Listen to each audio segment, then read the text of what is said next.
Whether or not you enjoy working out is irrelevant the day you decide to put on the uniform. The day you decide to put on the uniform of the firefighter, the police officer, is the day that you don't get to choose, in my opinion. You do not get to choose whether or not you like working out or not. You are obligated by your calling to be in condition. Welcome to First Responder Fitness with Carl Wimmer, where armor is forged through mental, spiritual, and physical preparation. Welcome to First Responder Fitness with Carl Wimmer, my friends. It is so good to have you with us again today for another episode, preparing you to just take the world by the horns and accomplish what we seek to accomplish. How you doing in your goals? Are you just killing it? Are you moving forward, putting on muscle, losing weight? Are you getting healthy mentally? Are you getting healthy spiritually and physically? Are you moving forward with the things that you want in life? Or have you perhaps fallen off the wagon already? Kind of struggling a little bit, struggling to keep moving forward and to keep your goals in focus. Well, if you're struggling, listen, that is okay. I'm telling you, you're never a failure until you quit. So it is Monday morning. It's time to get after it again. So no matter where you've been, no matter where you are now, rededicate yourself. Let's move ourselves forward. You know, the best thing about, I've mentioned before how much I love Mondays. The best thing about Mondays is they're almost like a New Year's Eve every single week. It's just a new week. So you don't need a New Year's Eve resolution. You don't need a New Year's resolution. Let's do a new week's resolution, a new day's resolution. Whether you're watching this on a Monday, a Wednesday, a Thursday, it doesn't matter. Let's reset those goals and let's go out and get it. You don't have to wait until next week. You're like, oh, this week's shot. Let's just wait till next week. No, let's start now. Start where you are. Well, we have a fantastic episode for you today. One that has been on my mind so much. And to be honest with you, it's a topic that was on my mind throughout my career. Let me set this scene for you. Let me set this up for you so that you can understand today's topic. Today's topic deals with physical fitness, but it deals even more so with physical preparedness. What do I mean by that? You know, throughout my career, I was always active physically. Even when I was obese, even when I was heavy, I was physically active. As a SWAT team commander, as a patrolman, as a defensive tactics instructor, I look at my career and I always tried to stay active. I've mentioned before, but it was right in the heart of my career when I won my first world title in powerlifting. And I would go on to win 3 world titles in the law and fire division of powerlifting. And so I was very strong. I also was a defensive tactics instructor. I was a boxer before I entered into powerlifting. I have always practiced self-defense, hand-to-hand combat, martial arts of some sort. Even to this day, I like to use that type of training for some of my cardiovascular exercise, some of my VO2 max training, which we'll get into in another episode, exactly what that means. So I've always been physically ready. And, you know, what I found interesting throughout my career is this. And I say this with all humility because I know there's always a bigger fish. There is always someone stronger. There's always someone who can beat your head in. There's always somebody who is a better fighter. There's always someone who is physically more dominant than you are. Okay, I get that. But throughout my career, I had the confidence of knowing that in most cases, I was stronger physically than any of the suspects that I was arresting. Okay. In most cases, only a handful of exceptions that I can even think of, I was more physically powerful than the people I was arresting. Additionally, I knew how to fight. I have fighting skill. And so I was, in most cases, not every case, of course, but in most cases, more skillful with my hands, my feet on the ground, whatever that looks like. I was more skillful at fighting and defensive tactics than most people I come in contact with. And even then, knowing all of that in the back of my mind, I was still on edge if a suspect were to resist, or if a suspect was to just not cooperate the way I thought that they should. If I knew that this thing was going south and we'd have to go hands-on and we were going to get in a fight, I was always nervous. Now, I did my job. If I had to use force, I would do my job. I would do it quickly and get the goal, get the end result. I would get the arrest accomplished quickly so that it would reduce everyone's risk, right? The quicker you can get an incident over, the less risk it is for everybody involved. So I would do it quickly. I'd get it over with. But I was always nervous. Now, of course, I never let the suspect know I was nervous. I never let other officers know I was nervous. But in my mind, I was always a little bit nervous anytime I had to go hands-on. And I had to go hands-on quite a bit throughout my career. Well, this got me thinking. And I want to be very clear here.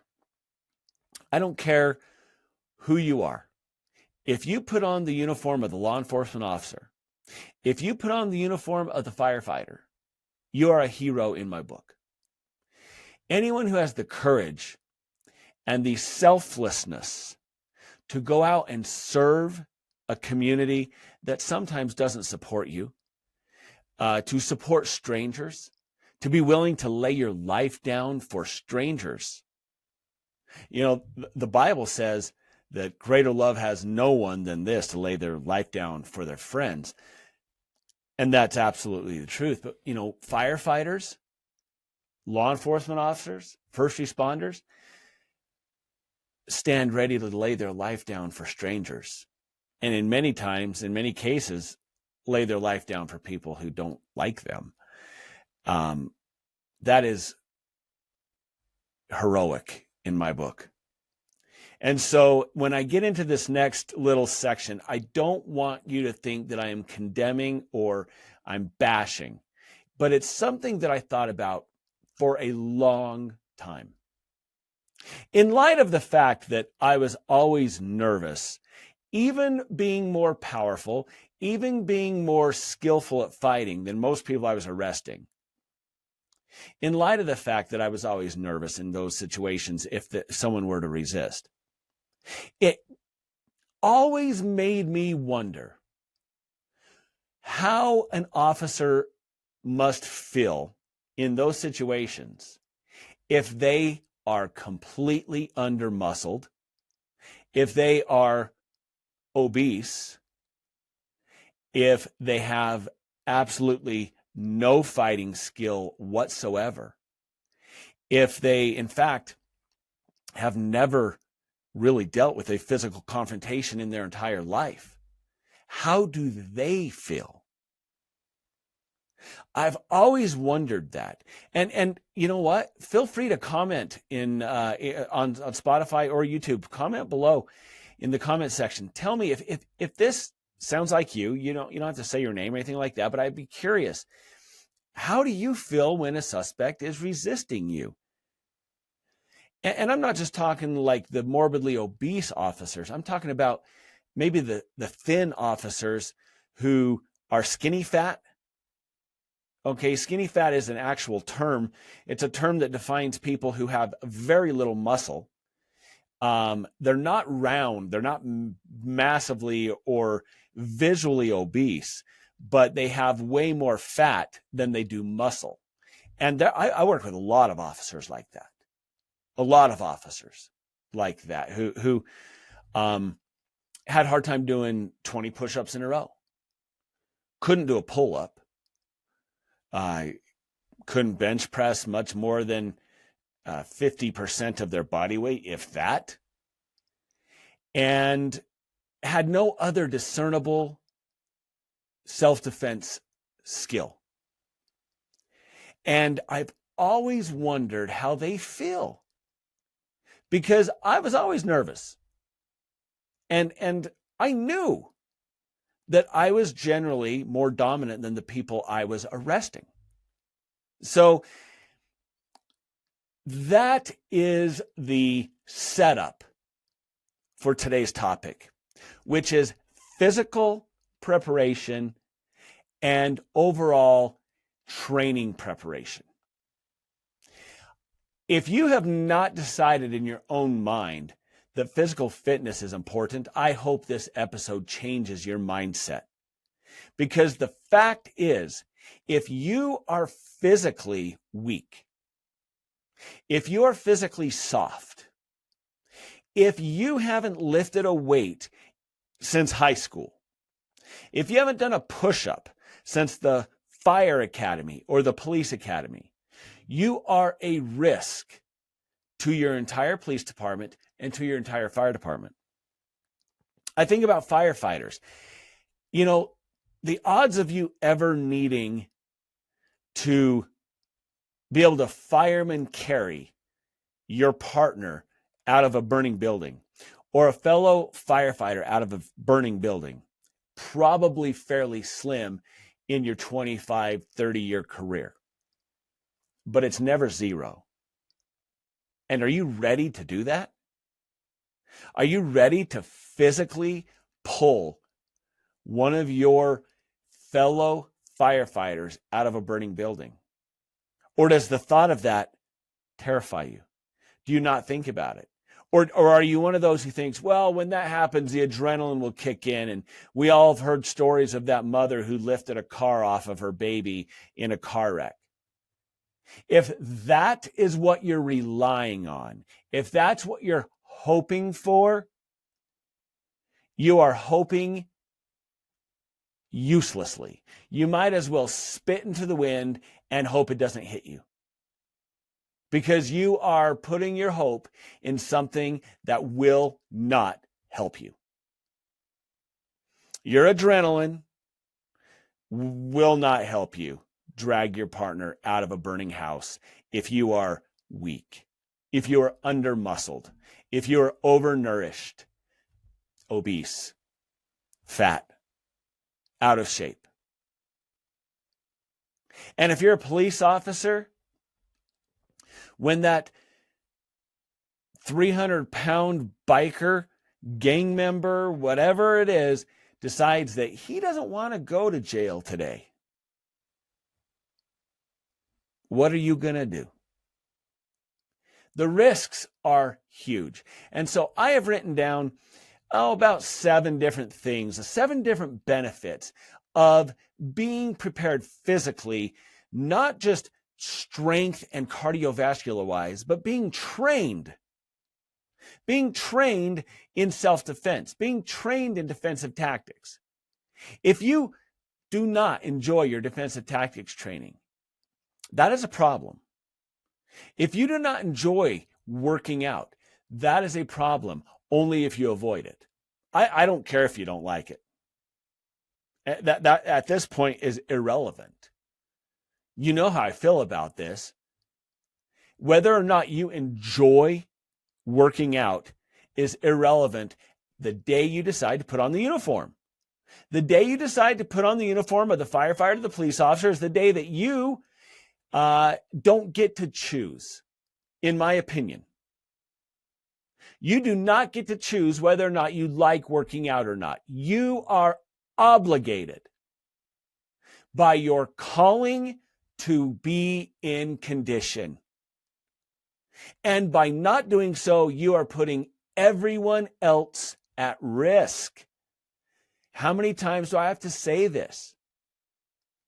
You cannot ignore the fact or justify the fact that you are weak, soft, under-muscled, obese, undertrained, have no self-defense skills whatsoever, have no muscle, no cardiovascular ability, and dismiss that as you just being you and that you're not a risk. You are a threat to everyone around you if those things define who you are. Now, I know that's harsh and I know that's blunt, but it is the truth. And I'm only telling you this so that you will be motivated to change, motivated to hit the gym today, motivated to prioritize your protein intake, motivated to do some cardiovascular exercise. Your fellow firefighters and your fellow law enforcement officers are depending on you, and you're letting them down if you are not physically ready to intervene on their behalf. So many of the things that I've written down are from a law enforcement perspective, but they can be applied to the firefighting perspective as well. But let's just get into it. The very first thing, that being physically strong, in condition, and being trained in self-defense, martial arts, combat sports. The very first thing, the benefit to you and to others, is it reduces your excessive force situations. Reduces excessive force situations. One of the reasons officers use excessive force is because of a lack of confidence in their abilities. If you are confident in your ability, if you know that you can take this person down, with a hip throw, with a double leg takedown, whatever the case may be, and you can dominate the top position and you can get them controlled and in handcuffs with minimal issues. If you know that you can do that, you are less inclined to use excessive force, to lose your cool, to lose your rational thinking, and to go overboard. If you are under-muscled, under-conditioned, if you are weak, if you are unprepared, without question, you will default to your sidearm much quicker than somebody else because you have less tools in your tool belt. You have less abilities. You have less ability to save lives.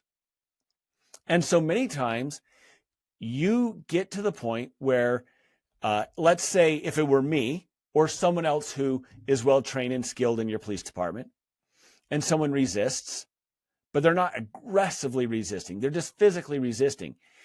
The skillful officer, the conditioned officer, will take them down to the ground, have them in handcuffs within a few seconds.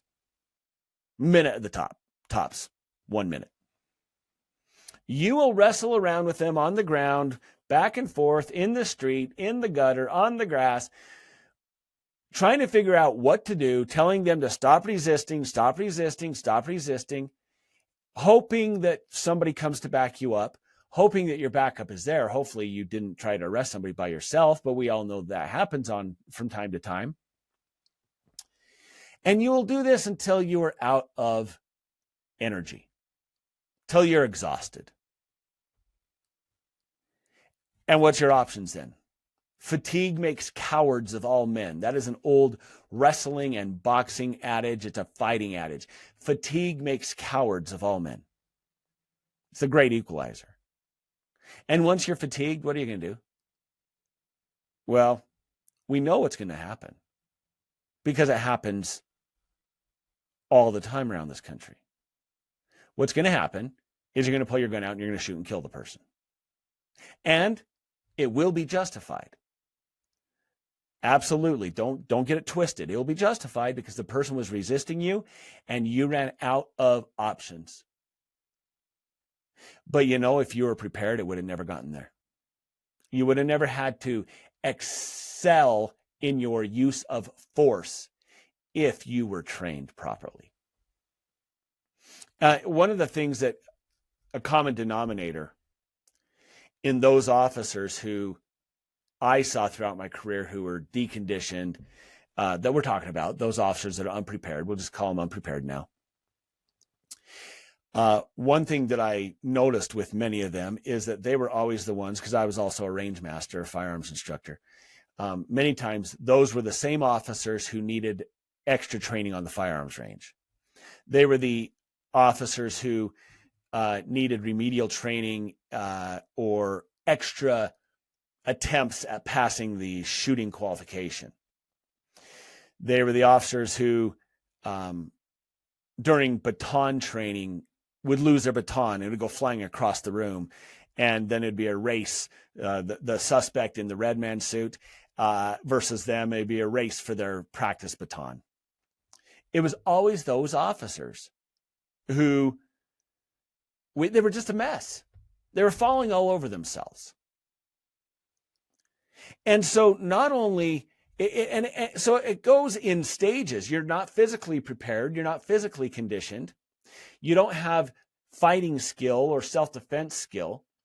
And you have really less skill in the implements of force that are on your belt, your pepper spray, your baton, your taser, your gun. You're less skilled in all of those. And so you're setting up a perfect storm for excessive use of force. There was a study by the Police Foundation that found departments with regular training on use of force policy and use of force training reported a 15 to 20% reduction in complaints of excessive use of force. That makes sense. If you're not trained, if your department does not train you, if there is no training whatsoever in your life when it comes to use of force, you will almost always default to using excessive force because you're untrained and you're afraid. And so that is so critical. But we need to move on. The next thing that goes along with that is the ability to de-escalate. When you're afraid, when you're scared, when nerves are starting to really ramp up and the adrenaline is starting to dump, if you're undertrained, if you're underskilled, your ability to de-escalate goes down. And that's absolutely been studied, and it's shown to be true by the National Institute of Justice. They did a study, and they showed that untrained officers do not have the ability to de-escalate situations as well as well-trained officers. And it just completely makes sense, because remember the color codes that you learned in the police academy. Condition white is you're asleep. You're completely unaware of your surroundings. And then condition yellow, and then condition orange. And so when we're on duty, we always want to be, in yellow and orange.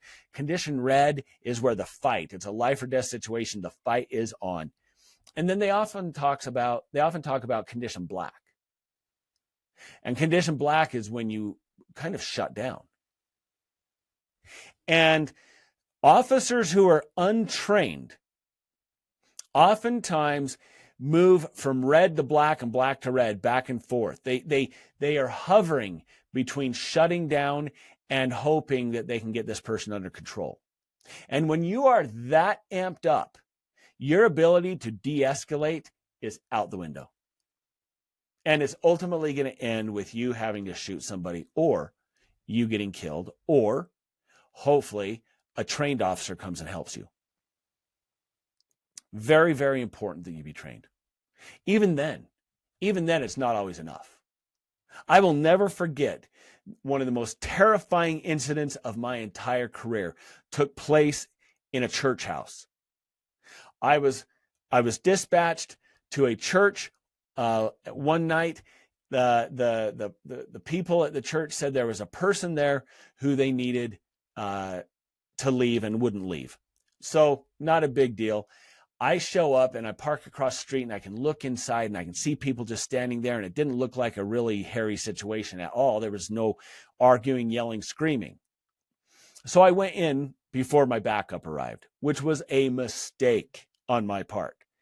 As soon as I entered the doors, I could hear someone down the hall just raising a ruckus. And the people that were standing there were actually standing there looking down the hall at this person.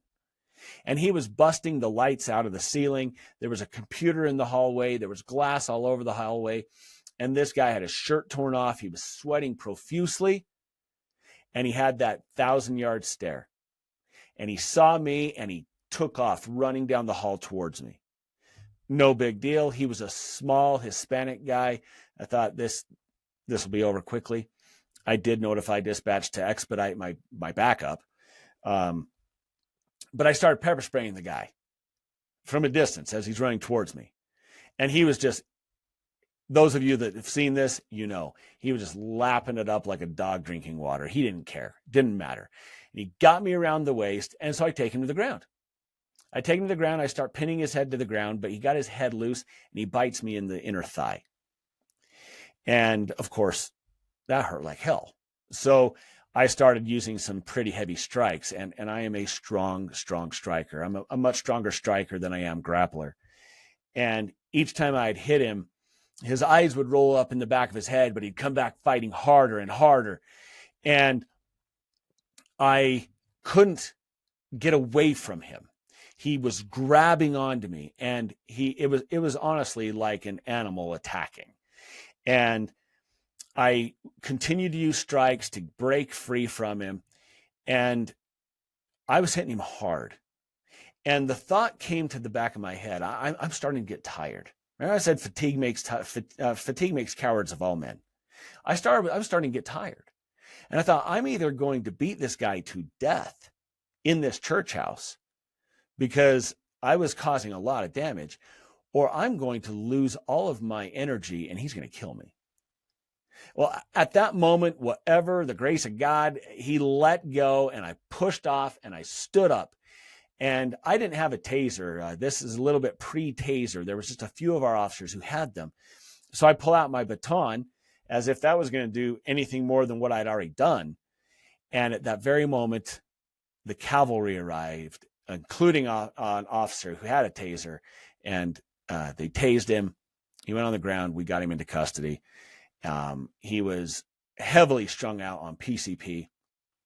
Those of you that were listening to this before I said that probably knew it was PCP. Heavily strung out on PCP. He didn't feel a thing. At the end of the day, we both ended up going to the hospital where I needed stitches, I needed aid for my leg. It ended up not needing stitches, but and he had a broken jaw in two different places. I think of that situation. There was no de-escalating that situation. There was only fighting through that situation. And I think about these officers who are untrained and how they would have handled that situation. And frankly, the man would be dead, in my opinion. They would have had to have shot him. In fact, the thought crossed my mind many times as I could not get away from him. Those situations are scary. And they're terrifying if you're not prepared. And so the top two, first two, being prepared reduces excessive force situations. It also helps you to de-escalate. Number 3, it improves your decision-making. Why? Because you're prepared and you're more calm under pressure. Having improved decision-making and enhances your judgment in high-pressure situations. In fact, a study published by the Journal of Criminal Justice found that officers with advanced training who are conditioned and have training in use of force situations demonstrated 25% better decision-making in simulated situations compared to those without physical fitness and training. 25% better decision making when they're put into a training scenario. So there are no negatives to being physically fit, mentally fit, cardiovascularly fit, and being well trained, not only in self-defense, but well trained in all of the aspects of force that you may have to use. Pepper spray, taser, baton, everything, your firearms. Being well trained helps save lives. Helps save lives. That's number 4. Think about this. Research indicates that timely and effective interventions by trained first responders significantly increase survival rates in emergencies. You're not taking lives. People you're calm, you're collected, you're thinking through things, you're able to use your skills. This is particularly specific to firefighters and paramedics. If you are well trained and you're well prepared, your life-saving skills, your CPR, your first aid, those types of things, you're not going to panic. In the heat of the moment, you're not going to panic, and you're going to be able to use your life-saving skills much more effectively and efficiently than someone who is undertrained and underprepared. Number 5, community trust and perception. Most of you are probably too young to remember the Rodney King incident back in the 90s. I was in high school at the time. And the Rodney King incident was a bad situation and ended up with the huge, massive LA riots. Just a bad situation all the way around. And I'm not here to judge the officers that were there on scene, but the video recording that took place was just bad visuals. And community trust and perception for the LAPD went down drastically after that. And it took a while to rebuild. And I couldn't help but think that regardless of who you were, regardless of where you stand on that, regardless of the position you take on that, and I'm fairly sympathetic toward the officer's side of that situation after looking and reviewing it and knowing all of the intricacies of it. Even then, I sometimes wonder how well trained those officers were, because it appears to me that at least one or two of them lost complete control of their cool. They lost control of their cool, and those officers that do that are usually undertrained. Communities are more likely to trust law enforcement officers when they know the officers are well trained in the appropriate use of force protocols. According to a survey by the Pew Research Institute, communities with training programs that emphasize use of force, accountability, transparency, those types of situations that have a high level of physical fitness, a high level of training fitness, report a higher level of trust with their officers and with their community. The community trusts them. The community trusts them to do their job and do it well. That is irreplaceable, because when you lose the community, you've lost such an important part of your role as a first responder. The next one is increased safety for everyone. And I hammered on this at the beginning. But the fact is that properly trained first responders are better prepared to handle dangerous and hazardous situations, and they reduce the risk of further injury to yourself, the victims, the suspects, and bystanders. You increase the safety of your entire environment when you are well trained. You increase the safety for the victims of violent crime, and you increase the safety of the suspect you're arresting if you're well trained.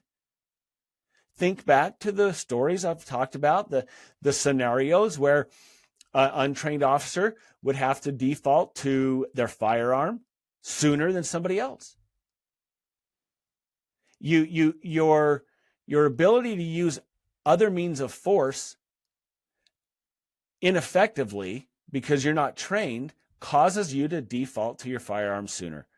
And that is less safe, obviously, for you, for bystanders. Anytime bullets are flying in a metropolitan area, it is risky to other people.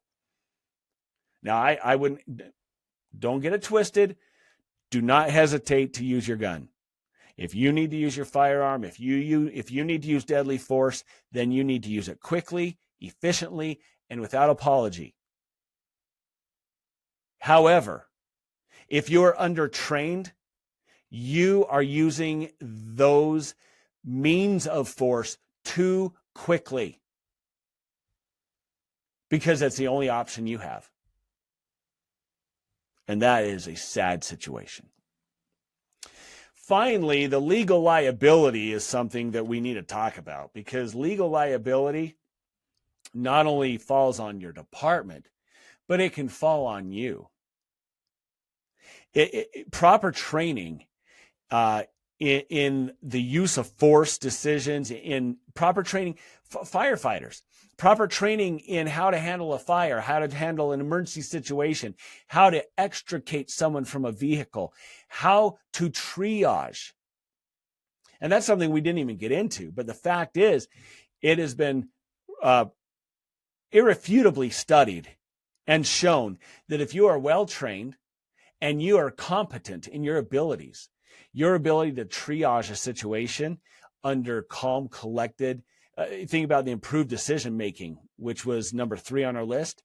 Your ability to triage is much greater and much clearer and much quicker, which reduces your liability and the liability of the department. Law enforcement officers, your ability to defend yourself, your ability to use force wisely, reduces your personal accountability and reduces your department's accountability. We all know an officer who's a liability risk. Tragically, many years ago, I was on a situation, I was on a call where 2 officers used excessive force on a handcuffed juvenile. And it wasn't this extreme excessive force, but it was excessive force nonetheless. It was unnecessary. And ultimately, I reported these 2 officers. But it was their word against mine, and there was no cameras at the time. So nothing happened. But at the end of the investigation, I told my supervisor, I said, if you don't get hold of these 2 officers, if you don't understand the problem you have, because this is not the first situation I've seen. One of the officers, weeks before that, the situation I'm talking about, one of the officers arrived at a party. We arrived at a party, there was noise complaint, and there was a young man running away in leg braces and double crutches. And one of these 2 officers went up and just blasted that kid. Crutches went flying everywhere. He just completely unnecessary use of force. And I told my supervisor, if you don't get a hold of this, you don't get a handle on these officers, one of them is going to kill somebody unjustifiably, because they are untrained. They are untrained. They really have no, neither of them were physically dominant officers, and neither of them had any extreme skill in their firearms or in their tactics, but they would use force against those who were inferior to them. I don't think either of them would have done either of those situations to a more superior suspect. They picked and choose, and that's the way officers that use excessive force are. They pick and choose who they use excessive force on. They're not going to use it on somebody who could hurt them.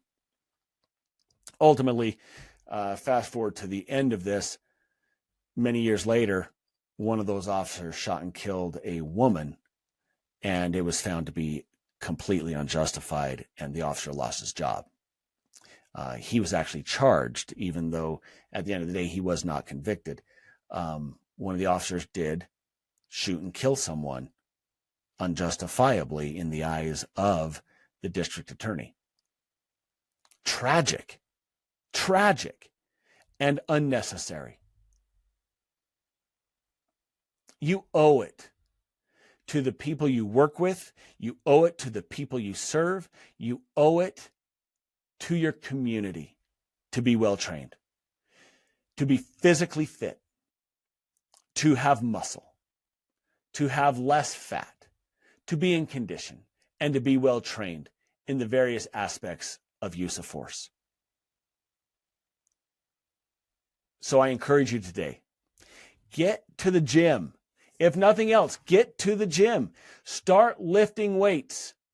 Start implementing the things we have talked about. The top 5, the top 10 things, habits that you need to gain muscle, to lose fat. Take your training seriously. If the only time you're shooting your gun is every 6 months when you go to your biannual qualifier, you're not training enough. You're not shooting enough. Do your draw strokes. Practice your pepper spray draw stroke. Practice your taser draw strokes. Take care of your equipment. Don't be one of these retired on duty officers who just is expecting that people will do what you tell them to do. Because most do. But when you run into somebody who is not going to go to jail without a fight,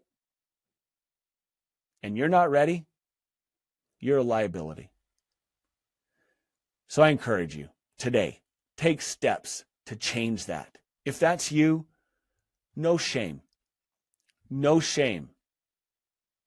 Just change. You understand that? You're fine where you're at, but don't stay there. Take steps today to change for the better. As you do that, my friends, I encourage you, be good to yourself, be good to others, and as always, stay safe.